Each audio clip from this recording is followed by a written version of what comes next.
Hi guys! Welcome to my vlog!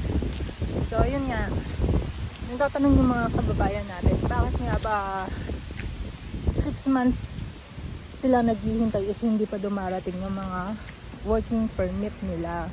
So usually sa Pilipinas yan naging problema.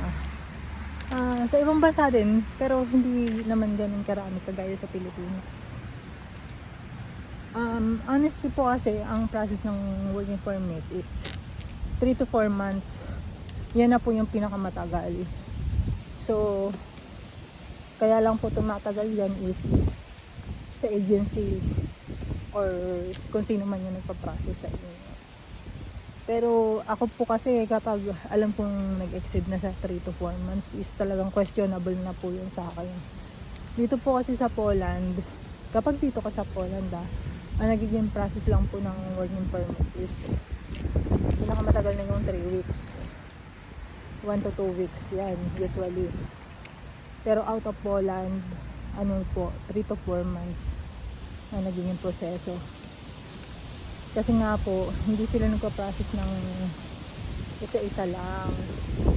Kaya po tumatagal. Ang ginagawa po nila is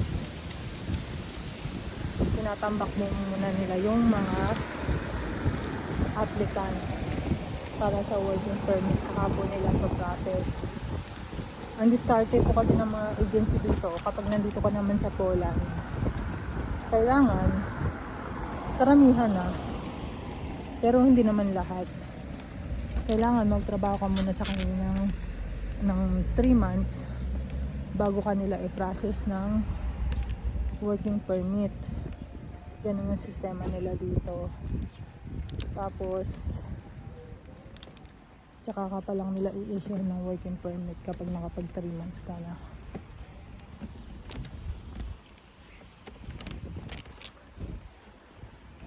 Sabi ko nga dun sa mga applicant sa Pilipinas na 6 months wala pang working permit is tanungin nyo sa nagpa-process sa inyo bakit ganun katagal. Kasi maghihintay kayo ng working permit, tapos maghihintay kayo ng visa appearance. Mahabang panahon yung nakukonsume, kaya mas maiging mag-follow up kayo na mag-follow up pag mga ganong sitwasyon. Pero huwag kayong mag-worry kapag ang alam nyo sa sarili nyo is nagmakapagpaalis talaga yung nag-process sa inyo. Huwag kayong mag-worry. Ganun ang sistema, guys. Pero kapag ang alam niyo yung nagpa-process sa inyo is wala pang nakapaalis, dyan na kayo magtaka. Ganyan ang sitwasyon doon. Minsan nga kasi, tinatanong ng mga kababayan natin, ano yung nagiging proseso. So, sabi ko naman sa kanila, kapag masyadong matagal yung working permit, magtaka na kayo sa in-applyan nyo.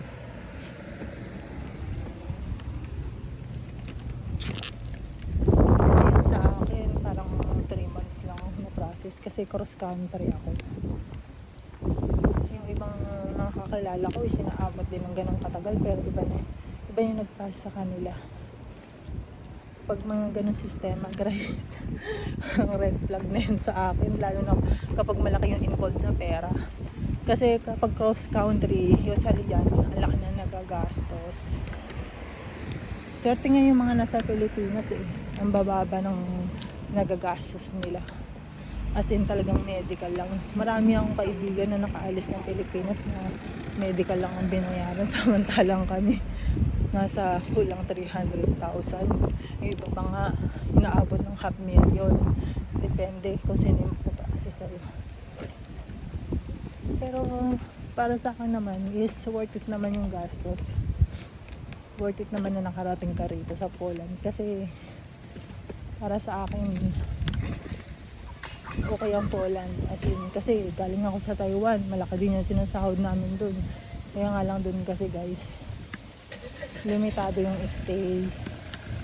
Hindi ka gayad dito sa part ng Euro na as long na nakapag-process ka ng legal documents is makakapag-stay ka ng legal, makakapagtrabaho ka ng matagal.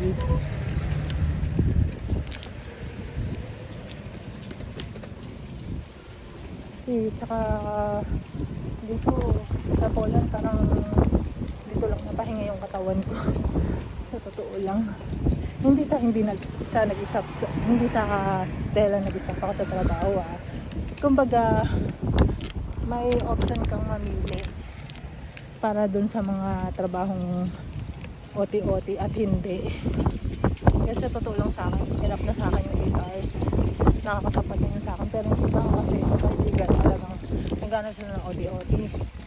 Alam nyo ba guys, wala ka na sinasahod ng mga mushroom picker dito. Merong sumasahod ng 80,000 pataas equivalent sa peso. Pero may sumasahod ng 100,000 o higit pa. Totoo yun. Kasi doon, pabilisan ng gawa. Pero, madali lang naman. Magpipik ka lang naman ng mushroom doon. Kaya, ang advice ko lang sa mga nag-a-apply, naghihintay ng working permit, tsagain nyo lang kung alam nyo sa sarili nyo na legal yung mga nagpapaalis sa inyo.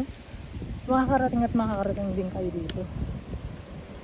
Tapos, kung isang part man kayo ng Europe, pumunta kayo ng Poland, sige lang guys, tuloy nyo lang yan. May mangyayari sa inyo dito. Huwag kayong masyad nakikinig sa mga negativity ng mga kababayan natin. Hi!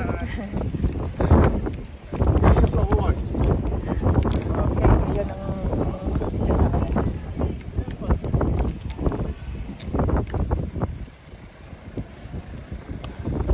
Malapit na naman mag-interview sa Poland. Maganda ang Poland guys, ang dami magagandang lugar dito.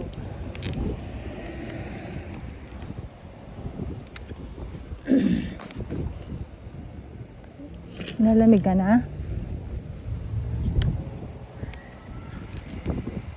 Nalamig na sa lira?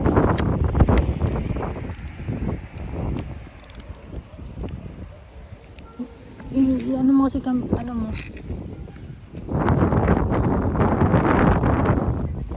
Kamay mo. Nanginginig na na? First time mo ko.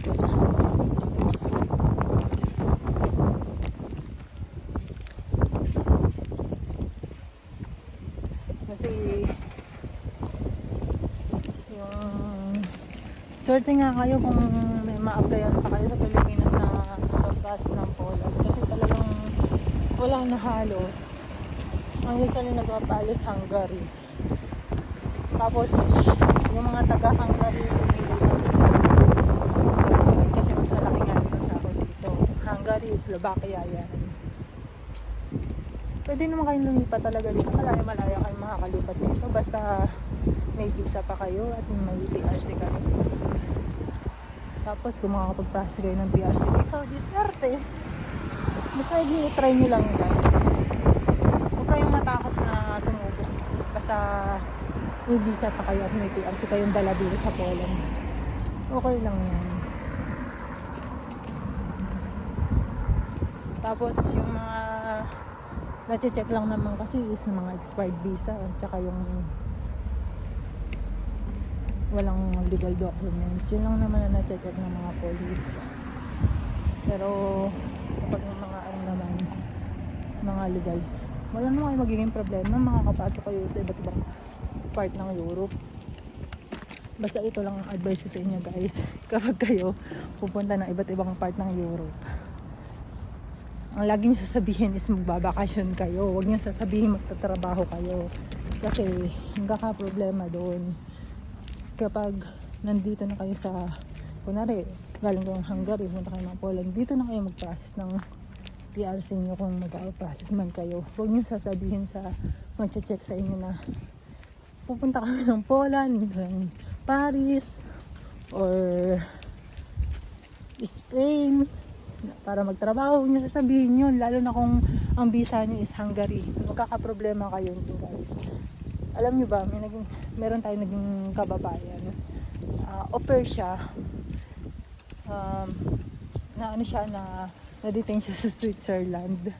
Kasi nga, nag-travel siya ng wala siyang legal documents.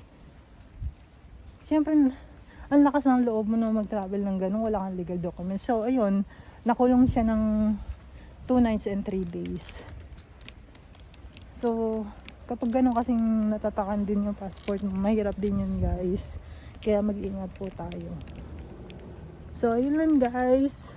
Thank you for watching. God bless us all po.